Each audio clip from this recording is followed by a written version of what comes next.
back to Louisiana Living.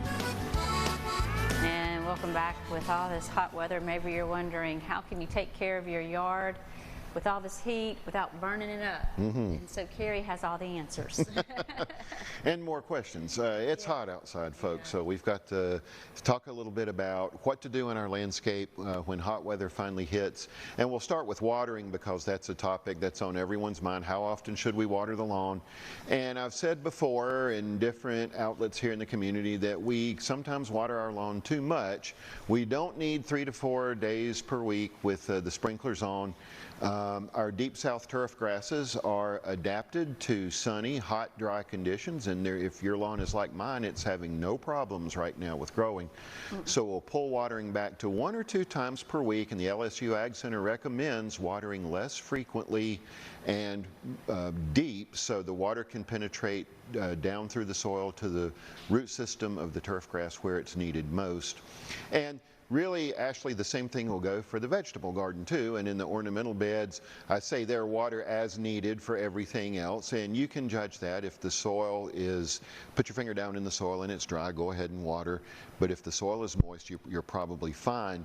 And what I recommend is putting the end of the hose down at the base of the plant, just like in this picture, and turn the hose down on a very slow drip so that water goes straight down to the root system where it's needed. You don't have runoff, there's no waste of water, and you keep the foliage dry too, which in our humid conditions, foliar fungi are going to be popping up. So that's a little bit about watering in this hot weather. So Can you hurt your plant if you water while it's in the middle of the hot day, in the middle of the day, like around 2, 3, maybe you forgot to water in the morning and it looks like it's dying? Right, that's a good question.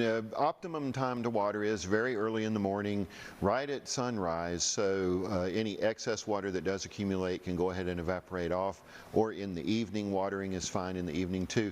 During the heat of the day, if the plant is evidencing great stress, it's good to go ahead and water, but otherwise stick to early morning or sort of late in the evening is good too. So. Okay. Any more suggestions, recommendations? We got a couple of minutes left. Oh yeah, okay. So here's some. What can you plant now for hot season color? Here's porterweed. This was named as a Louisiana super plant selection last year, folks. This is something that is heat tolerant, drought tolerant, and will attract pollinators to your landscape like nothing else. This is porterweed, named as an LSU Ag Center Louisiana super plant. And then don't forget Gara.